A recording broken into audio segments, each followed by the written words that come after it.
అట్లా ఉంది ఇట్లుంది, ఆర్థిక మాంద్యమా లేకపోతే మీకు బుద్ధి మాంద్యమా అని వారు మాట్లాడుతూ ఉన్నారు.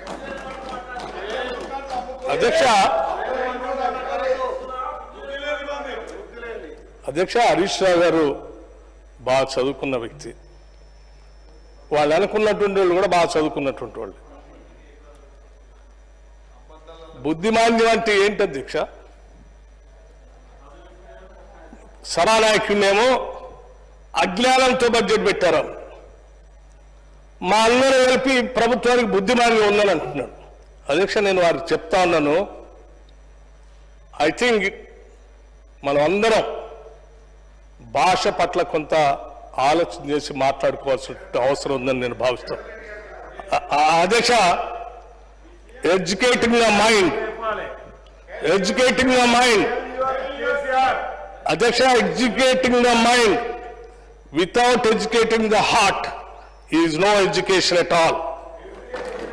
అందరం మేము బాగా గొప్పగా చదువుకున్నామని ఎవరైనా అనుకుంటే ఆర్థిక మాంద్యం ఉంది, వాళ్ళ బుద్ధి మాంద్యం ఉందని, బాగా మాకు జ్ఞానం ఉంది, వాళ్ళంతా అజ్ఞానులు, బుద్ధిమాంద్యంతో ఉన్నారు అవతల అంటే అది కరెక్ట్ కాదు అధ్యక్ష. దయచేసి I didn't expect at least from Harish Rao garu లాంటి వాళ్ళ దగ్గర నుంచి ఇటువంటి మాట మాట్లాడతారని నేను ఐ డెంట్ ఎక్స్పెక్ట్ ఉన్నారు. దయచేసి ఇటువంటి విషయాలు పోకుండా భవిష్యత్తులో అయినా మనం ఈ సభని విజ్ఞానవంతంగా ఆలోచన పరంగా నడుపుకుందామని చెప్తూ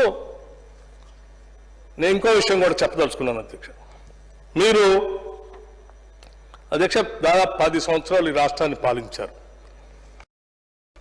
లేకపోతే 10 ఏళ్ళు ఈ రాష్ట్రంలో మహిళలందరినీ గాలికి వదిలేసి వడ్డీ లేని రుణాలు ఇవ్వకుండా వాళ్ళని ప్రోత్సహించకుండా అసలు ఆ ఇందిరాక్రాంతి పథకం ఉన్నదే అనే సంగతి కూడా మరిచిపోయేటట్టు చేసినటువంటి మీరా మేమా క్షమాపణలు చెప్పాల్సింది వాళ్ళకి?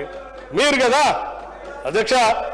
ఇది మహిళల కోసం బ్రహ్మాండంగా చేసే హరీష్ రావు గారు మీరు ఆశించిన కంటే ఇంకెక్కువ చేస్తాం. మీరు కావాలంటే ఇంకా ఏదైనా మహిళల కోసం ఇంకేదైనా మంచి స్కీమ్ ఏదైనా ఉంటే నేను మాట్లాడిన తర్వాత మీరు క్లారిఫికేషన్ అడిగేటప్పుడు చెప్తారు, కానీ అప్పుడు తప్పనిసరిగా ఇస్తాను అధ్యక్ష.